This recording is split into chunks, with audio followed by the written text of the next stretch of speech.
So, Tributaries of Eden from Parshas Vayechi. We're looking at chapter 48, Pasuk Chav Beis, verse 22. And this is a verse where Yaakov is finishing his discussion with his son Yosef. He has blessed Yosef's children, and he has given Yosef instructions. And then he finishes with a very difficult verse, even to translate. And this is what it says. Ve'ani, and I Yaakov, Nasati lecha, I have given you, Shechem achad al achacha. One, let's not translate the word yet, one Shechem above your brothers. Asher lakachti, which I took, miyad ha'emori, from the hands of the Amorites, b'charbi ubekashti, with my sword and with my bow. So, the difficulties in this verse are, first of all, what is this Shechem that he's talking about? And what does it mean, I have given you a Shechem? What's one Shechem? And what did his brothers get that he's getting one Shechem above his brothers? And when did Yaakov ever meet the Amorites, the Amori, not mentioned in the Torah, as Yaakov ever confronting the Amorites in war, with his sword and with his bow? Do we have any recollection of Yaakov wielding a sword or any kind of weapon in the stories of the Parsha? So what is this verse talking about? Just a simple understanding of the verse. So Rashi has two explanations. Let's read both Rashi's explanations, and then we'll discuss them further. So I'm just going to translate Rashi. You can look inside if you want, but this is what Rashi says.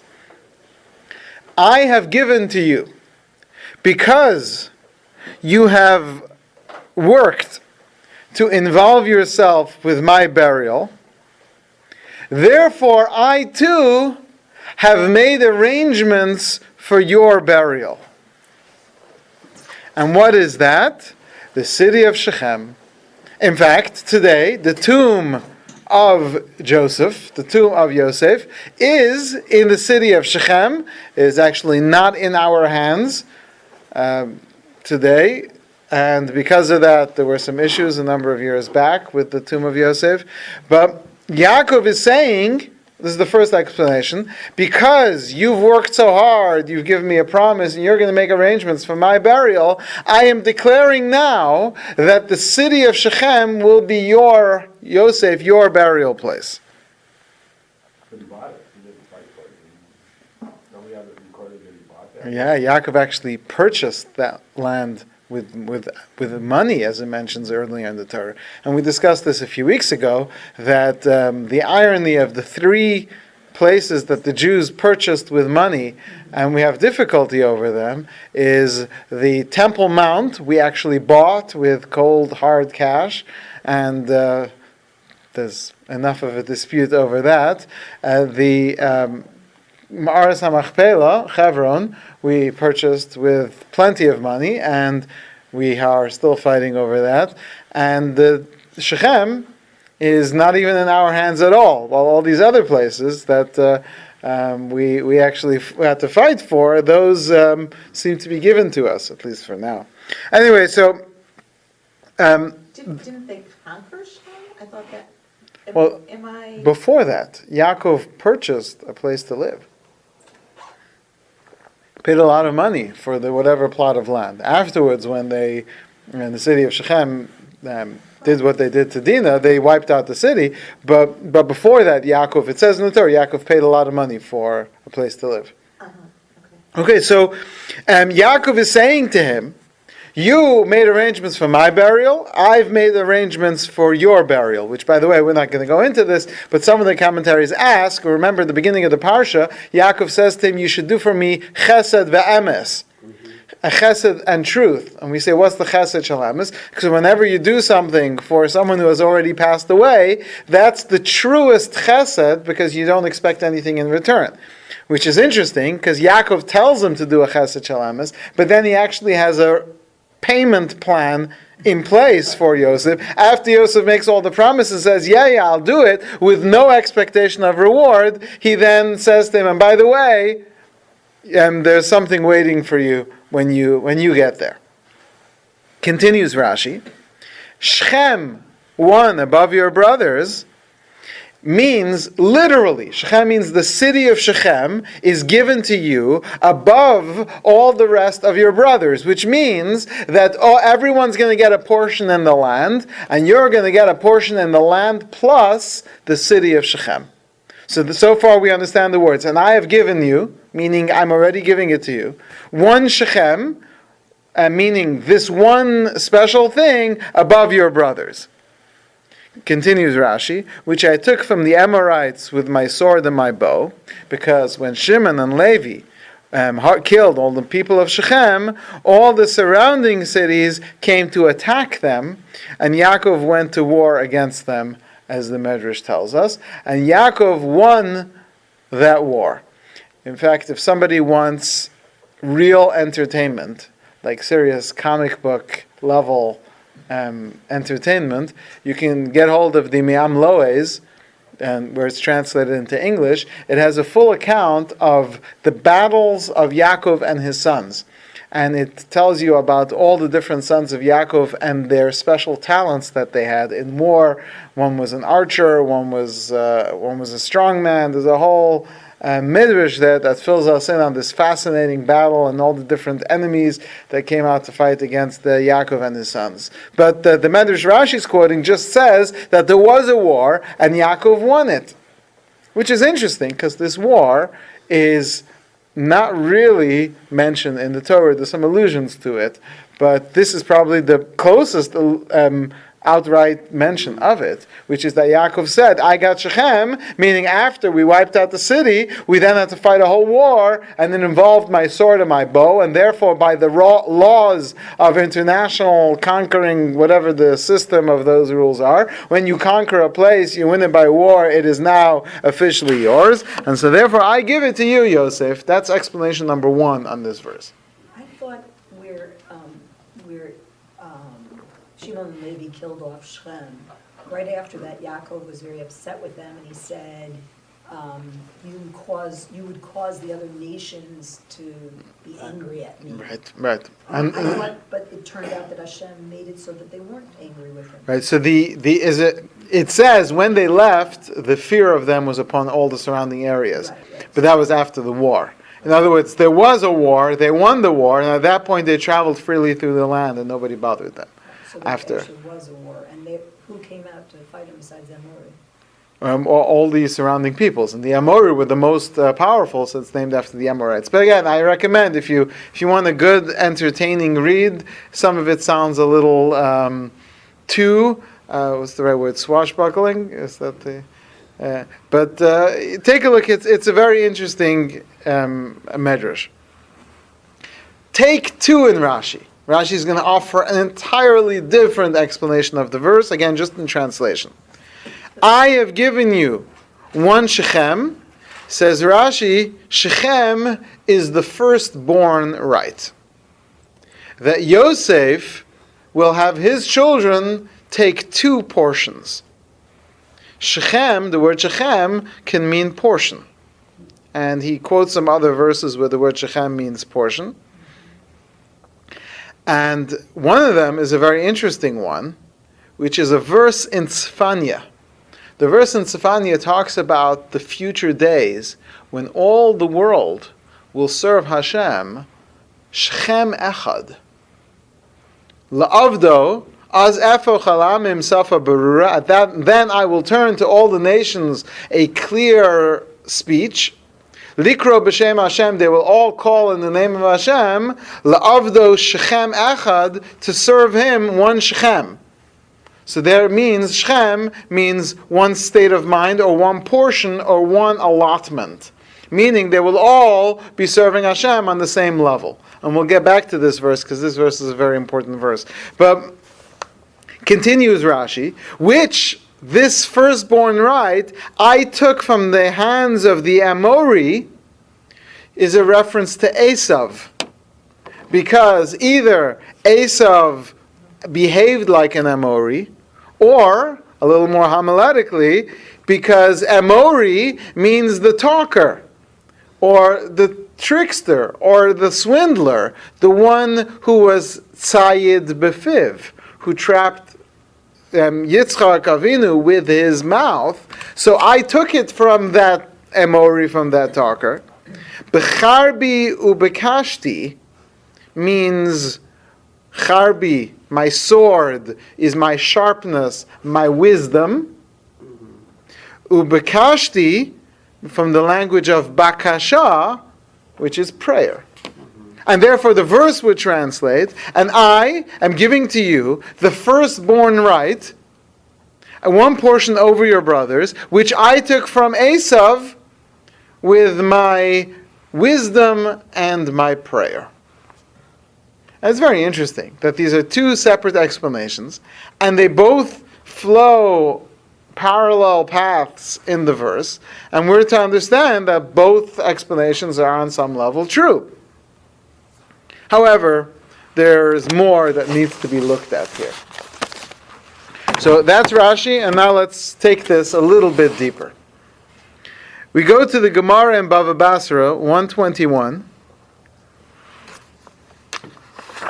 Sorry, it should be 122. Our sages teach us. This is a verse in Parshas Kiseitze, where it says a Bechor gets what we call Pi Shnayim. Pi Shnayim is a double portion. But that's how we translate a double portion. Literally, Pi Shnayim means twofold, or two portions of. So, two portions what? Is it two portions against, says the Gemara, against one brother? That means that he gets twice what each individual brother gets. So if there are two brothers, you divide the Yerusha, the inheritance, into three parts. The Bechor gets two, and the regular son gets one. If there are four children, you divide it into 5 parts. The Bechor gets 2, and the other sons get 1 each. Does that apply nowadays? Technically it applies, although we do what's called a living will, and then that way you can divide up the inheritance however you wish without running into halachic issues. But it is a major problem for people who just do, a major halachic problem, for people who just do a regular legal will, and then they give everything away, but if it's not using the technicalities of halacha, a person ends up dying and committing a sin after death.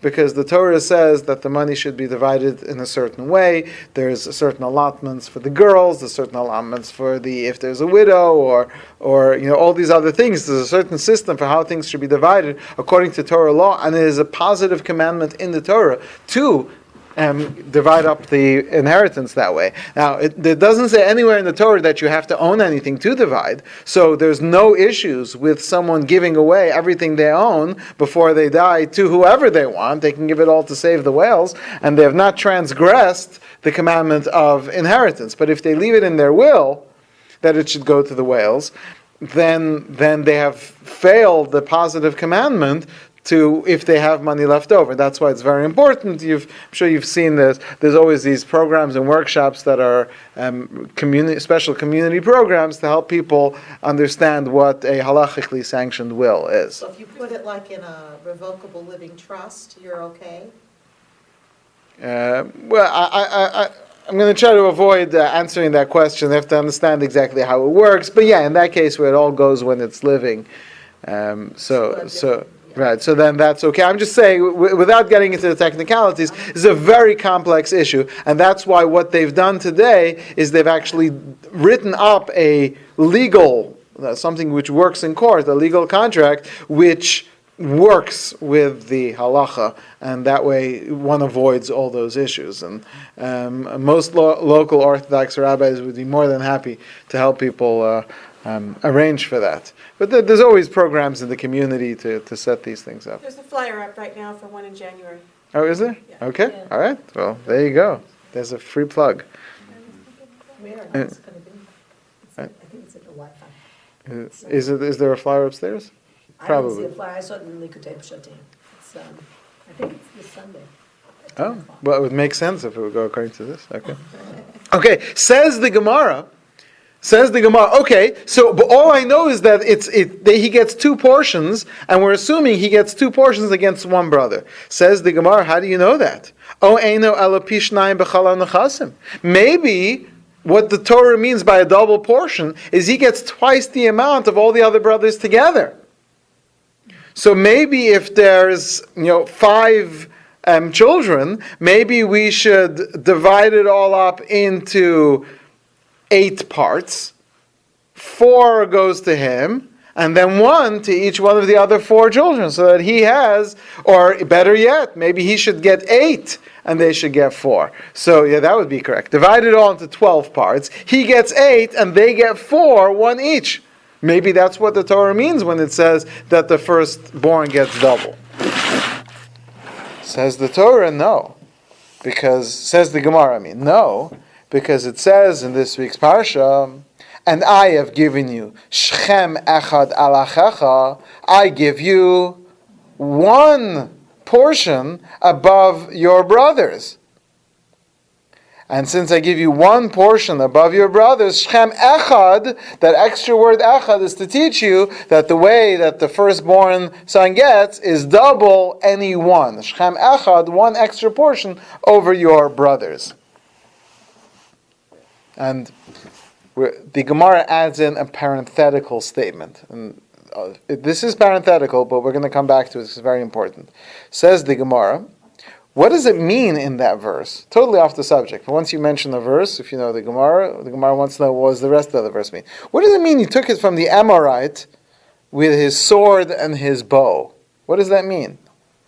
Says, could it really be that Yaakov got this with his sword and his bow? Does it not say in Tehillim, I don't trust in the bow, and it's not my sword that saves me? Meaning, Yaakov would never say, doesn't even sound like Yaakov, that I did it with my special talents and skills. Is that what he's saying? Rather, my sword refers to prayer, and my bow refers to my requests and my beseeching, which the commentaries explain means prayer is when you ask for it, and the request is really your will without you saying the words. Which, as an aside, but not really an aside because we're going to come back to it, is actually different than what Rashi said by us. Rashi said that Becharbi Bekashti, my sword and my bow, refers to my wisdom and my prayer. And the Gemara, Rashi is supposed to be quoting the Gemara, but Rashi changed what the Gemara says, which is through my prayer and my request, and Rashi changed it to my wisdom and my prayer, which is difficult. That's... Maybe this Gemara said something. Well, no, Rashi's quoting the Gemara. Right, At but least- maybe So Rashi will... Gemara said something different than what our Gemara say today. Well, no, Rashi's quoting this Gemara right here, which says that yeah. Oh. sword is prayer and bow is request. Oh. Rashi changes it to sword is wisdom and bow is prayer. So it's difficult. It's difficult, Rashi.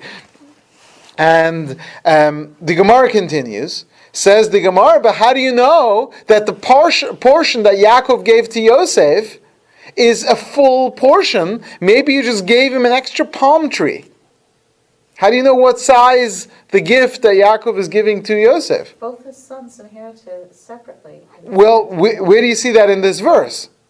So says the Gemara, exactly what you're saying, that you have to include the previous verse. Let's look back there.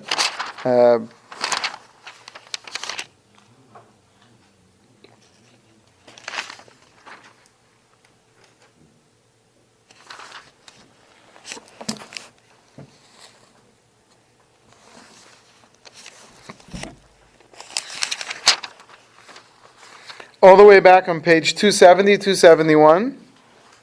Yaakov says to him, and now your 2 children who were born to you in Egypt, before I came to Egypt, Lihem, they are mine.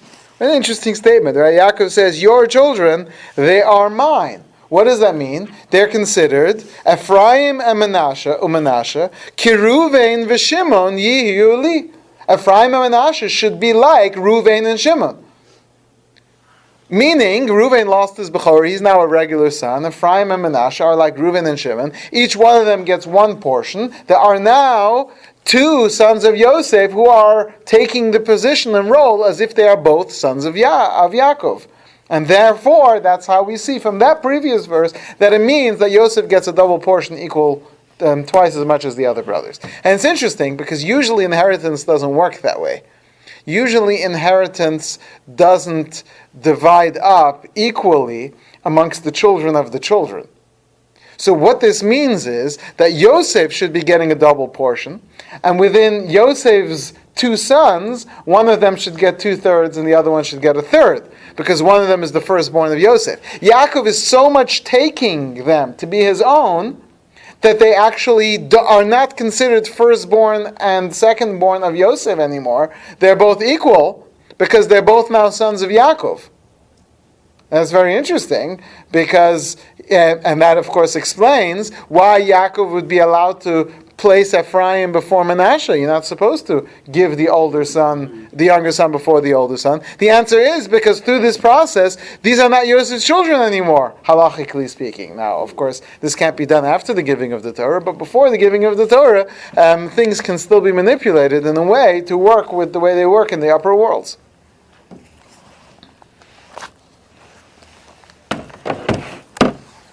But they would still inherit from Yosef, right? They would still, like... No, Yosef has no inheritance. No. According to this, Yosef has no inheritance. Whatever Yosef has separate from Yaakov. No. There's a separate account which is from Yosef, but this is relative to Yaakov. Yeah, absolutely. So they still do get an extra portion. Well, you're right, but he would only get double of what Yosef leaves them, but he wouldn't get double within those two brothers of what Yaakov leaves them. That's because the double is not really for the children, it's for Yosef. The double part is Yosef's double. Right, but it's Yosef, and that double is his two children. Right, and that's a strange way of doing it. You don't find that anywhere because usually a double portion doesn't work that way. A double portion doesn't usually work that if it's being, but it is because they're right. It's actually two portions become two children. Okay. Yosef is being skipped over, actually. Right. It's just going, instead of going to Yosef, it's going to Ephraim and Menashe instead. Right. It's a very strange kind of way of doing it. Are you allowed to let your grandchildren inherit? I mean, can you do that instead of your children? Can you say, okay, this child has 3 kids, I'll give them No. a third of No, all. you are not allowed to do that in the form of inheritance. You can do whatever you want as living gifts, which is how you can give everything to your favorite neighbor, if you want, as a living gift. But yeah, after death, it all technically falls into the laws of inheritance of the Torah. Where does it say in the Torah that you have to do it in a certain way, that you have to... In Parshas Kiseitze, there it says, "V'haya b'yom hanachilo es banav." On the day that you give inheritance to your children, you should divide. The Torah gives us, a number of verses giving us some basic idea, and then we have pages and pages and pages in the Gemara in Bava Basra, including this Gemara here, that goes through every possible combination and analyzes every verse in the Torah that discusses this subject. Because you would think, based on what happened here, that wouldn't be the case. Well, that's what I'm saying. Before the Torah is given, there's still a little leeway. Yaakov marrying 2 sisters, and i.e. Amram marrying his aunt, and things like that. There's still some give within moving things around, counter to what the future Torah will say, which doesn't apply after the giving of the Torah. There were no wills in the Torah? What? No wills. A will's not inheritance. You can... Well, there's a question about what happens if one did write a will. The concern is more that if things end up going differently than the way the Torah describes, then the person, this who is deceased is transgressing a positive commandment in the Torah of having rearranged things. So that's really the biggest concern, and therefore, especially if there's such a simple way of doing it, it's just a matter of knowing what you want to do and doing it, and it's easily arranged. Certainly, it's not okay for someone to just ignore this halacha. Another thing that I want to throw out there, which again we're making a big pile of things to come back to, but the Maharsha says it's interesting that Yaakov uses the word charbi ubekashti with my sword and with my bow. And what does he mean, according to this? With my prayer and my will, or as Rashi said, with my wisdom and my prayer. Why didn't he say with my prayer and my will? Why does he say with my sword and my bow? So the Maharsha says something beautiful. I think once you hear it, it'll be so obvious. Yaakov knows that he is in the center, right? Avraham is the realm of chesed, Yitzchak is judgment, and Yaakov is in the middle, that perfect balance. And on the side of evil, there's also two sides. There's Yishmael, and there's Esau. Yishmael is the descendant of Avraham who took all the bad stuff from Avraham and left all the good for Yaakov. And Yitzchak, he was judgment. Esau took all that severity, all the bad stuff, and left all the good stuff for Yaakov. And that's why Yaakov has 12 perfect sons. At least we believe he has 12 perfect sons. Perfect. So perfect. Well, perfect is to be. There's a whole lot of But rivalry there. that's That's perfect. That's perfect. Human beings who struggle but they were all tzaddikim, and that's what makes them perfect. They were all in the end looking to do the right thing. They were all trying to do the right thing. They obviously there's some big mistakes that they had to pay for, and we're still paying for something. So what's the symbol of Yishmael in the Torah?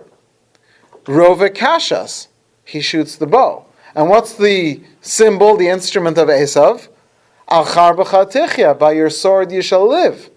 So says the Maharsha that Yaakov is trying to teach Yosef at the same time that the reason why we were able to overcome is because we have prayer which opposes the sword of Esav, and we have our desire and will and request to God which opposes the bow and arrow of Yishmael. Or, and to say it more directly in modern terms, we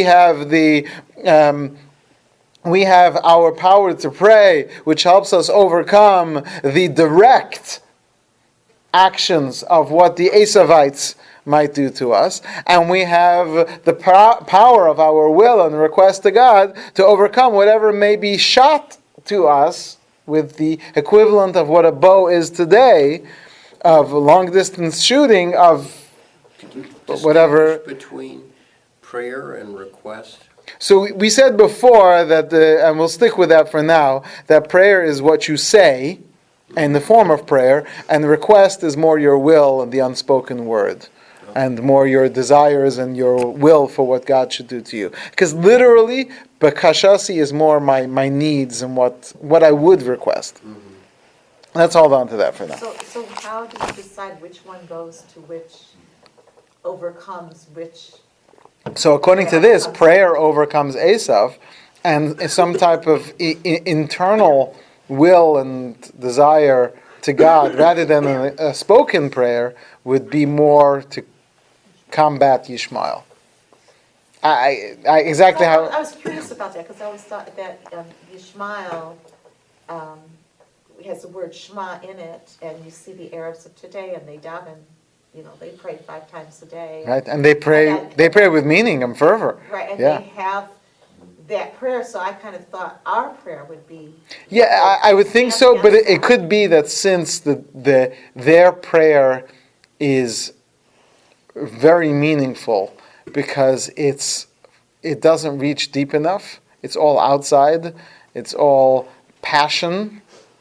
Which turns into killing, and sometimes by the extremists amongst them. But it doesn't reach into that deep place of the soul, which is what we're trying to do. So the focus would be on what's happening inside of you in order to go against anything that they may be plotting against us. Uh-huh. That's how I understood it, but maybe there's more. Before we come back to explain and try to tie all this together, just want to point out that the Ramban has a theory which he uses many times in the Torah, something called Poel Dimyon. Poel Dimyon means that whenever a prophet says something, sometimes it doesn't come true. Sometimes things can happen either by our bad choices or sometimes through some other effect where the prophet's promise doesn't come true. But there's a way, says the Ramban, that the prophet can pretty much guarantee that it's going to happen. And that is to begin the process, to start, to do something.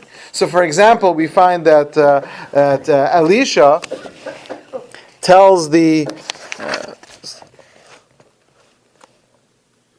Elisha tells the king, you're going to go fight against Aram, take this arrow and shoot it towards the camp of Aram. Now he was sitting in his palace and shooting it out the window. There was no enemy there, but just shoot that arrow, and as soon as the arrow is shot, that's now the beginning of the process of the miracle occurring, and then that's going to guarantee the war. This is a point that the Ramban makes throughout the Torah in many places, and that's why many times God will inform the prophet to take some kind of prop with him, because that prop is a way of making sure that So says the Ramban that it could be that Yaakov, when he said this, actually pulled out a sword and waved it in that direction, and then pulled out a bow and shot an arrow to guarantee that the Jews, when they go into Eretz Yisrael, they would conquer this land and overcome the enemy.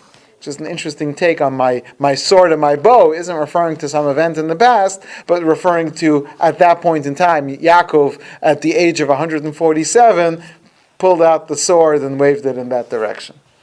To go back to a prophet and something not coming true, I thought that's how you tell a false prophet. If he says something good's going to happen and it doesn't happen, then that's a false prophet. But if he says something bad's going to happen and that doesn't happen, then that's not a false prophet because maybe we merited to have that over. Right, so that's the general approach that the Rambam has, and according to the Rambam, that this whole point that I said wouldn't be true. But there are other commentaries who disagree on when a prophet is disproved by a prophecy not coming true. Everyone agrees there are certain things that if they don't come true, that proves the prophet is a false prophet. Question is what the boundaries for that are. So according to this, if the prophet actually would do an action, and then it wouldn't come true, that would be a proof that he is not a real prophet. And certainly, within the vetting process, if it doesn't come true, he's a false prophet. And there's some debate over that. But you're right, according to the Rambam and his approach, this would not be necessary. This is why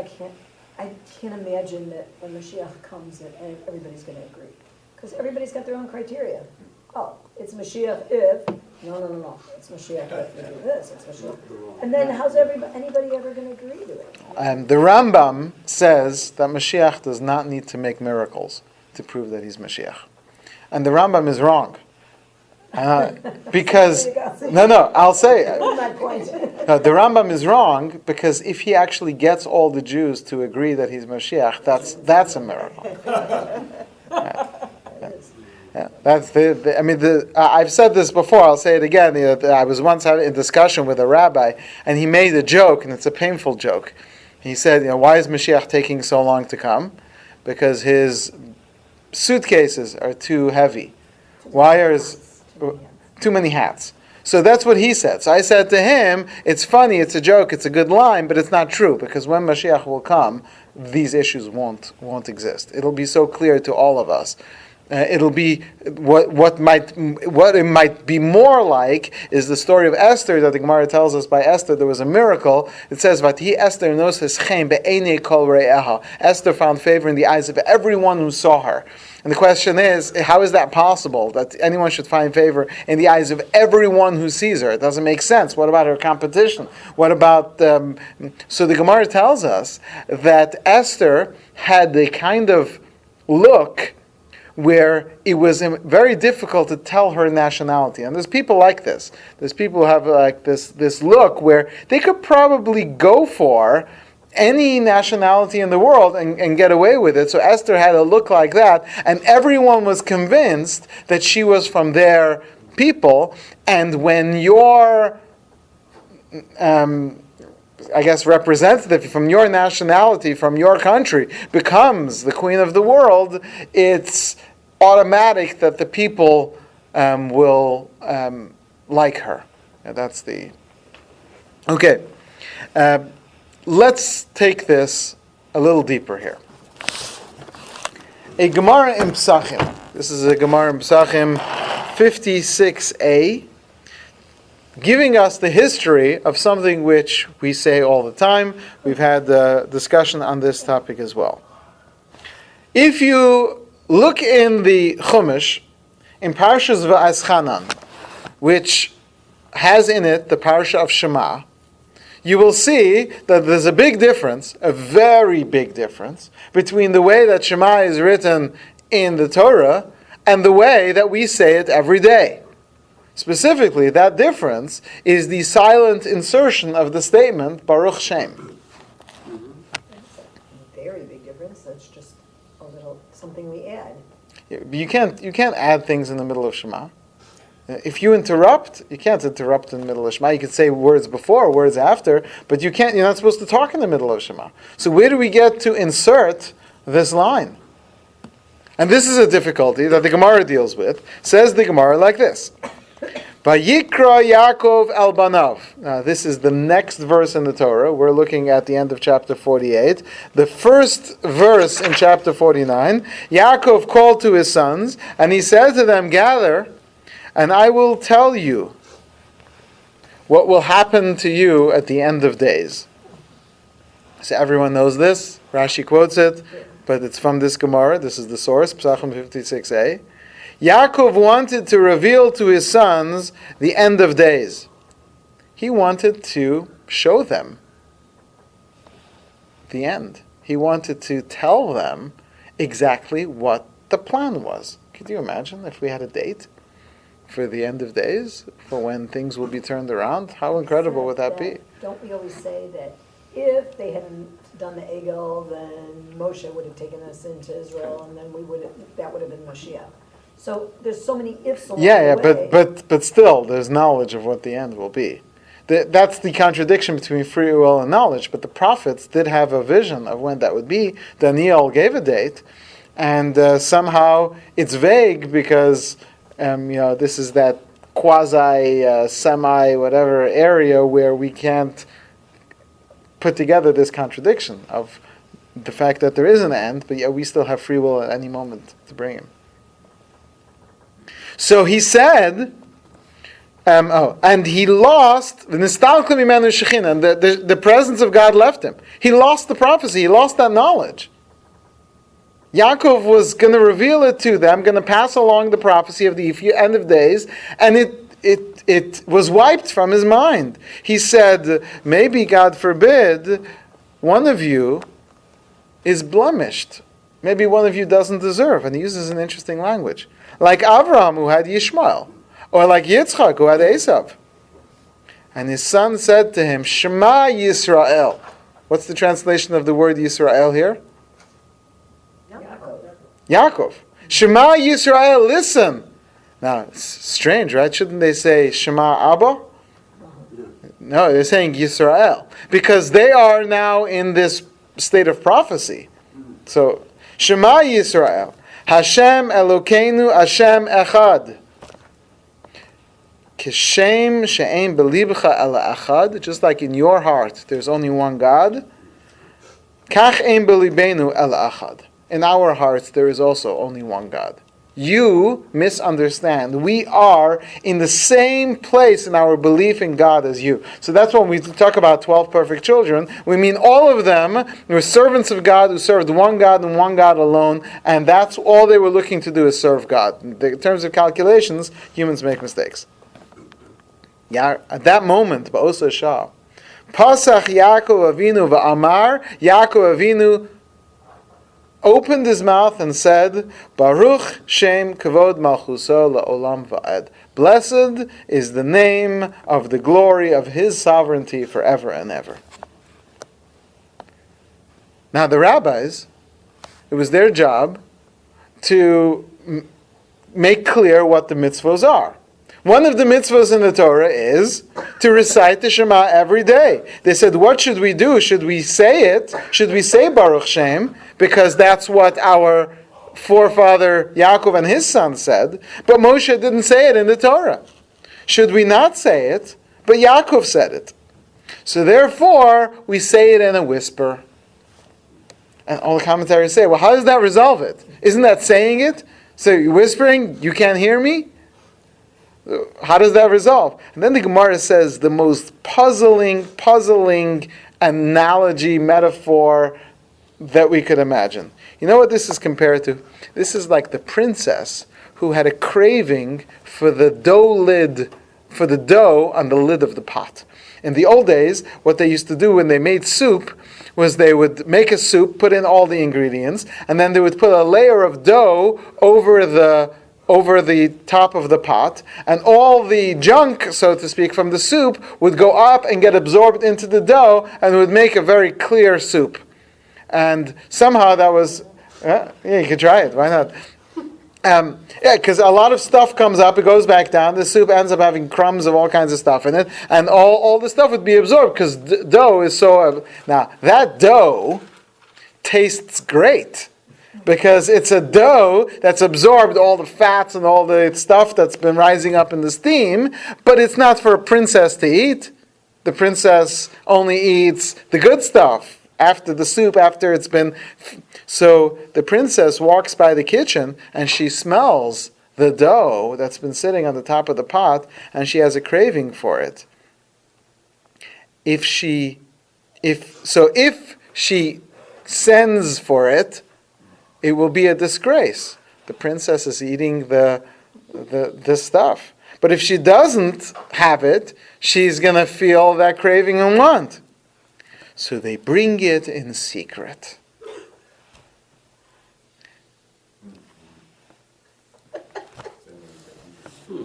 Right? It's a strange thing. So you should know, there's some major secrets in this Gemara, which gets involved in the complexities of the Kabbalistic of understanding of Shema. And we can't go into all of them, but the tributaries of Eden, you have to share a little bit of it.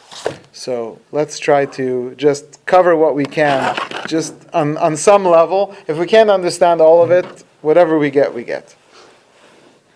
There are two levels of recognizing the oneness of God.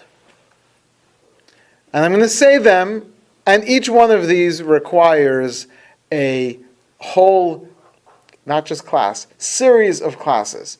This is probably one of the most important of the points within all of the Kabbalistic writings, and the entire books, including most famously the Sefer HaTanya, who devotes chapters and chapters to this subject. There are two kinds of unifications of God. One is called Yehuda Ila'ah, the upper unification, and the other one is called Yehuda Tata'ah, the lower unification. And I'm going to put it into very simplistic terms, and I apologize to the powers that be. That kind of division, if God is... Well, let's explain what they are first. But again, if I'm saying anything that shouldn't be said, may Hashem forgive. The upper unification, and let's start with the lower unification first. I think it's easier to go that way. The lower unification means that God is in charge, that God runs the world, that God knows what's happening in the world, that nothing happens in this world against God's will. All these things, what we talk about, Hashem Melech, Hashem Malach, Hashem Yimloch La'olam Va'ed. God is king, will be king, was king, God is in charge. Now, even when bad things happen, it's because God set up a system where we have free will and we get to, and God allowed, but that's all because God wants it to be so or allows it to be so. But everything is under God's control. Hashgacha klalis, general providence, hashgacha pratis, individualized providence, all examples of God's sovereignty. The problem is that most of the world doesn't even recognize this simple point. Most of the world does not recognize that there is a God in the world. And the future, the day will come, V'alu Moshiach nehar Tzion nishpat es ha'esav v'haisa l'Hashem ha'melucha to God will be the kingship. V'haya Hashem lemelech al kol haaretz. God will be king over all the world. Bayamahu yeh Hashem echad u'shmo echad. His name, He will be one. His name will be one. That is the recognition that there's only one who's in charge. That's called the lower unification. That one's the easy one to understand. The upper unification is that there is nothing but God. That God has not even relinquished the powers to the celestial spheres or even to mankind, because even free will is a product of God's will. And therefore, this higher level of unification almost reaches the point where we cannot understand how we truly exist. Because God is one, all-encompassing. God is everywhere. God is here, God is there. Hashem is truly everywhere. And because of that, you have to wonder, where are we? How do we exist? And this is such a complicated philosophical problem, when looked at from a philosophical point of view, that many people have lost their faith because of this question alone. If there really is a God, then how do I exist? And if I exist, and my place limits the place where God is, then God isn't God. And if God is everywhere, then I'm part of God, and that led to Spinoza's pantheism. If God is limited, then there is no God, that led to all the atheism. This is such a complex problem, which the Kabbalah spends much time, many pages, trying to get across to us. But at some point, we can reach the understanding that there is nothing but God. Kula kamei kilo chashiv. Everything before God is almost, or really, non-existent. Is that a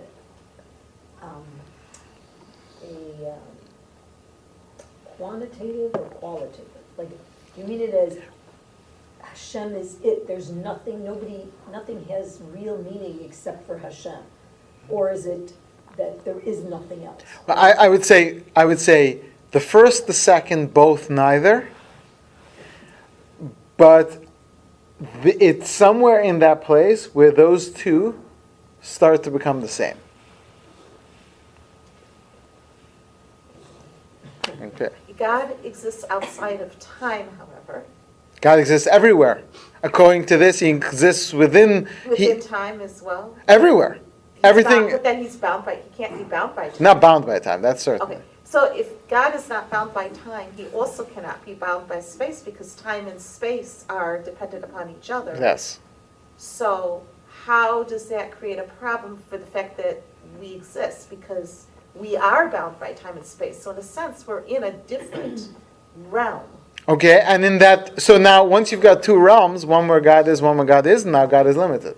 Oh, that's true. Right? So, Okay. and the solution to this problem is the upper unification, where there really is no anything outside of God. And this is complex. Again, we need a whole series of classes on this subject. Let's bring it back to where we are into the verses. If Hashem wants it to be, and He makes us a part of Him, which is what He's done, I mean, we're really a part of Him, aren't we? Well, yeah, the problem is, how do you divide that and avoid the pantheism of I am God, and nature is God, and trees are God, and tables are God, because God is everywhere, so everywhere is God. And that's what Spinoza argued. But we don't have to be, like, then you're taking the individual, whether it's nature or a person, and making them distinct from God. But they're not. If they're part of Him, then you aren't God. You are just a small... Oh, so now God has parts.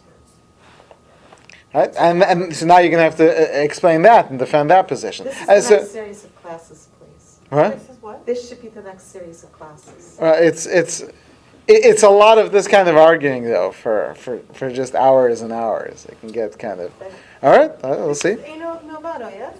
Yeah, Einod Movado is the conclusion of that, which is that there's nothing but God, right? But Einod Movado means that you don't exist, right? Isn't that what Einod Mavado? There is nothing other than But it God? only exists because God wills us to exist. Everything. But I'm saying back that I don't. So this requires a whole series of classes. Now we know this famous story of the 4 rabbis who went up into the orchard.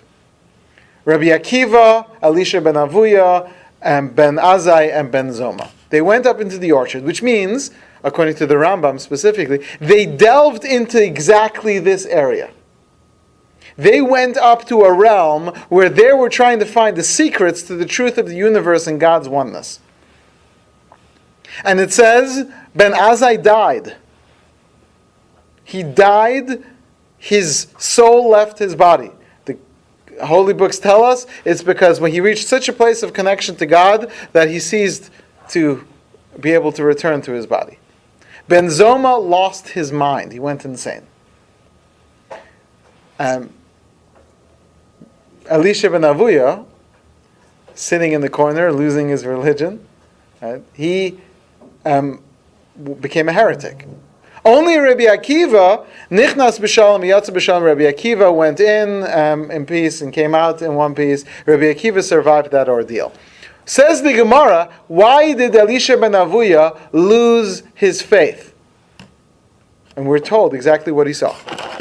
He went up to heaven, and he saw that God was sitting on the heavenly throne, and that's not literally God, it's a vision. He saw a vision of God sitting on the throne, and he saw the angel Matat, his name is Memtes Tes Reish Vav Nun, or in English, Metatron.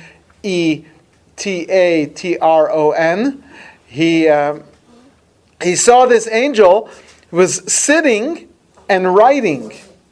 What? So it sounds like the name of the transport. Yeah, so he was. They might have taken that. Who knows? So he was sitting and writing, and he said, "Sitting before the king is only another king." That means there's 2 forces. Basically, he couldn't put together the fact that this angel is a servant of God who sits whenever he needs to do certain tasks, as if he represents God. He saw that as multiplicity. The fact that there's an angel who God puts in charge of running the world at certain times, he's the minister of the interior up in heaven, he saw that as a contradiction to the oneness of God, and he lost his faith. What do we call having a strange God in the Torah? What are strange gods called? They're not called Avodah Zarah in the Torah. The Torah doesn't use that term. Nikar. Elohim Acherim, or El Acher. That's why his name becomes Acher, because it represents what his sin was. He went from being someone who recognizes the oneness of God to Acher, to someone who saw or worshipped or gave power to an El Acher. Who is it that we're talking about that gave power to? Elisha ben Avuya, right? Because he saw this. Okay, and I'm going to try to do this in just a few minutes, and try to do this quickly. He now says that this angel is like another God. Therefore, he doesn't believe in God anymore. Therefore, it's all multiplicity and God, and there's another God, and there's this and that, and all that I've been. He couldn't, with his mind, couldn't resolve the problems and the contradictions. Because I hear this problem. Why doesn't it bother me? There is God gives these powers. That means that God invested this angel with this power. That means that God removes that power from him. There's multiplicity, isn't it? So because I'm not wise enough to reach the level where it's truly a contradiction, because I just say, listen, I'm not smart enough to understand these things. I can explain it in words, but it doesn't mean I really understand the essence of it. But they were in a high place where they were starting to get into the essence of it. And Rabbi Akiva laid out warnings. He said to them, when you see this, don't think this. When you see this, don't get confused. And Elisha ben Avuya didn't listen, and he lost his faith. But you can think the same way about humans too. You can say, well, God gave us the power for whatever, this to do this. So why don't you think yourself as a... Because we have answers within this realm. we have explanations that God created a vacuum and all these different things, and it's a figment of God's imagination. It's only when he came up to this other world and somehow the questions became so difficult that he felt not only he couldn't resolve them, he felt there could be no resolution, that he just said, well then it's all wrong. And that's the story. I'm with Charlene. I think there's plenty of things going on in the world down here that can create the same. That's true, but we have worldly answers. Yes, we do. But we don't have upper worldly answers. That's what I'm saying. When you get up there and you see that it still looks unfair, at that point you say, no. The whole time I was coming up there expecting to see a whole system, and now I hear. Well, actually, it's kind of random. We would be outraged, right? So it's not like that. There is a system. I was just saying, if when you get up there and he felt he couldn't resolve the problems, at that point he. So let's leave this. I hear this is a discussion to have, but I want to try to bring this back to the parsha, just to finish this out. So Yaakov wants to explain to his sons the end of days, the solution to all the problems. And so what did we say at the end of days will happen? God will turn all the nations to recognize God, and we will all serve God. All the nations will serve God. What was the word we used? Shechem echad.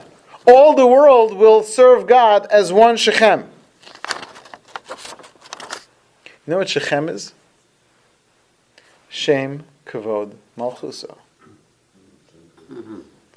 So, what's going to happen in the future is la'avdo Shechem echad, the whole world will come to this lower level of unification, while the Jewish people will reach this higher level of unification. So that's why we say the righteous of the nations of the world have a portion in the world to come. They might not be able to get to the place of the perfect unification, but they will have Shechem Echad, Shem Kavod Malchusa, who everyone in the world will recognize at least this level of lower unification.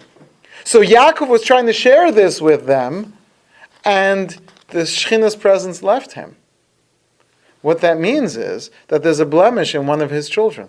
Maybe one of them doesn't really connect to God fully. Maybe one of them is an acher. Maybe one of them doesn't have the echad. That's why their response is Shema Yisrael Hashem Elokeinu Hashem Echad. They're giving this response because Yaakov's questioning whether they truly understand what it means that there's a God in the world. And Yaakov, when he says this, he says, now I want you to understand, Baruch Shem Kavod Malchus Olam Va'ed, I want you to know that there's no contradiction between the Yehuda Ilah and the Yehuda Tata, and Yaakov was explaining to them how that's not a contradiction. But the brothers might not have been on that level. He was not in that place. The Shekhinah's presence left him. So he was able to recite it.